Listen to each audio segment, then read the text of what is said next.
Raise your hand in the comments if you have ever felt so frustrated with yourself because you started out so excited about your goal, so ready to make it happen, and then you dropped the ball. You didn't follow through, right? You lost motivation, you lost focus, you started feeling conflicted or worried or full of doubt, and your motivation, your progress just puttered out. Why does this happen? How can we go from so much excitement to none at all?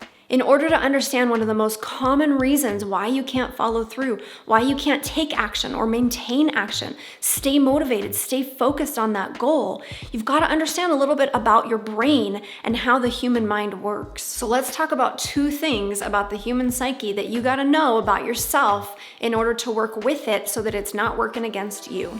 I'm Tara Wagner, breakthrough coach and lifelong entrepreneur. I help other entrepreneurs use a holistic approach to business so they can create profits they can depend on without burning themselves out. If that sounds like your jam, be sure to check out my free training on how you can do the same. There are two underlying things about the human psyche that you got to understand about yourself. And that is, underneath it all, you have your core beliefs and you have your deeper human needs. Now, our core beliefs are generally things that we are not familiar with. They take some time to become conscious of them.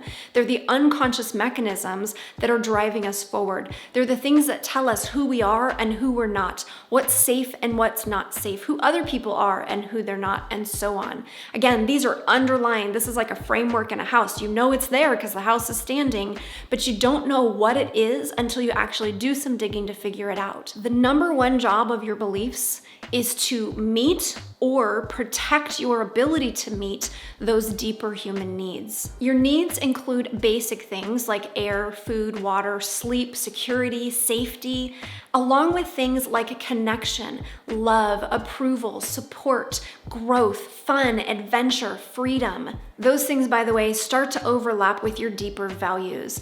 The thing is that everybody has the same basic human needs. They just are to varying degrees. Some people may prioritize more security, more comfort, more relaxation, while other people prioritize more adventure, more fun, more freedom. Everybody has those needs, but the degree to which one person has them will be based around our beliefs as well as just our own values and personality. Everything we do is done to help us meet or protect our needs. You've got to understand that every action or inaction is done in a way to help you meet or protect your noisiest needs. And like I said, our beliefs are there to help us meet those needs or protect our ability to meet those needs. But our beliefs got formed based on our own experiences. So how well we can meet those needs or how well we behave or act or react or enact in order to meet or protect those needs will vary based on our own circumstances, our own situations, our own upbringing and experiences. Comment below with needs if all this is starting to make some sense to you. And then let's talk about what this has to do with why you can't follow through or achieve your goals. When there's something that we want, but we can't take action on it, we can't follow through, it's because there is a conflict between our needs and or our beliefs. Meaning one thing is pulling us in one direction, something else is pulling us in another direction, and this conflict keeps us locked and stuck in the middle. Usually what I find is that our needs and our beliefs around things like growth and fulfillment, taking on challenges, what we're capable and confident about, versus our needs and beliefs around things like security, safety, approval, acceptance from others are the things that tend to be in conflict the most. Let's look at some examples. Let's say you want to make a lot of money because you want to make a big impact with that money. There are things that you want to be able to do with it. But nobody in your family has ever made more than $50K a year. You're going to have a conflict there if you have a belief that says, if I grow outside of what's the norm in my family, I won't be accepted. That need for acceptance and the belief that says you won't be able to meet that need will be in conflict with the need for growth and impact. Or another example, let's say you want to really start taking your business, putting it out there, putting yourself out there in bigger ways, but you have very valid needs for privacy. These needs for privacy and these needs for publicity, for growth, for expansion, for doing something new will keep you in conflict for as long as they're fighting with each other. We follow through on our goals when our growth needs are noisier, when they outweigh our needs for security. We will ditch the goal if our needs for security are noisier or outweighing those needs for growth. And when we can't allow ourselves to ditch the goal, but we can't allow ourselves to move forward either, and we get stuck spending, wasting time and energy, going in circles, doing busy work that's not actually doing anything, it's because those two goals are equally balanced. Our goals for security, for safety, are just as loud and noisy as our goals for growth, but they are in conflict. They're pulling us in two different directions, and like a game of tug of war, we're not going anywhere. Even when the obstacle is external, meaning you're facing some external challenge, some opposition, some health issue, a family issue,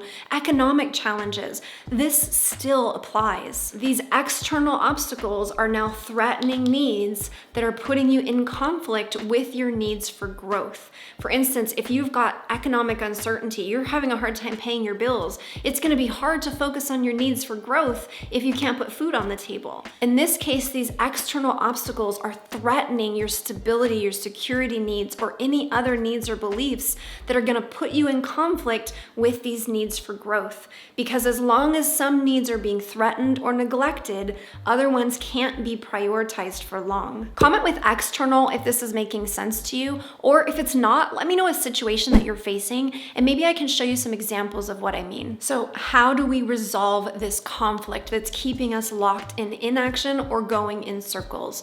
The first thing you need to do is feed the right beliefs. There's a lot of different ways that you can do this. People use affirmations, they use tapping, they use vision boards, they use conversations, therapy, coaching, whatever it is that will help you to feed the beliefs that you are safe, that you are secure, that you are capable, that you can do this, and that your needs are not actually going to be neglected by moving forward. In part, you're gonna do this by reminding yourself that your needs will be met by taking action. And so you may even want to sit down and write out, how will my needs be met by taking action? Why is this actually a good thing for me to be able to do? Next, look for strategies. These are new ways to meet your goal that will honor both of the needs that are in conflict. So for example, let's say you have a need for safety and security, but you also have a need to grow your business and invest in some new things. Maybe the way that you're gonna do this is to create your business emergency fund so that you've got that security blanket keeping you in check, keeping you safe, so that should anything happen, you know that your needs are gonna be taken care of. Anytime we can create strategies that are going to allow us to protect our most basic needs, but still allow us to grow, that's when we'll start to see ourselves coming out of that conflict and moving into progress. And then, this is really important, you gotta immerse yourself in communities and support that doesn't think you're crazy. Communities and support that will help you to actually see these things through, stick with them, and align your vision, your values, your goals, your actions, your beliefs, so that you can actually make progress. Communities and support like the Breakthrough Boss Inner Circle. What we do in the Inner Circle is not just business coaching. I also teach you how to overcome those unhelpful beliefs, how to rewrite them into more helpful ones, how to cultivate a mindset that will allow you to stay motivated, follow through, stay on track, and show up as your best boss self. You also learn how to create a business plan that protects your values and needs, so you're not neglecting them as you're growing your business. And since none of these things happen overnight, you also get 12 months of coaching and support so that you're not doing it all on your own, and you're actually able to turn it into a habit that you can then maintain yourself. If you want to learn more about my approach and see if the Inner Circle is a good fit for you and your goals, I encourage you to check out my Healthy Hustle Roadmap, my free class, How to Use a Holistic Approach to Create a Profitable Business Without Burning Yourself Out, will show you the 3 mistakes small business owners are making and introduce you to the tools and strategies that I teach to help you create reliable profits in under 40 hours a week. If that sounds like something you're interested in, there's a link to the free class in the description below. Be sure to also give this video a thumbs up if you found it helpful, fist bump in the comments if you made it to the end, and let me know your biggest takeaways. Then check out these other videos to help you crush your goals, not your soul. Thanks for watching. I'll see you in the next one.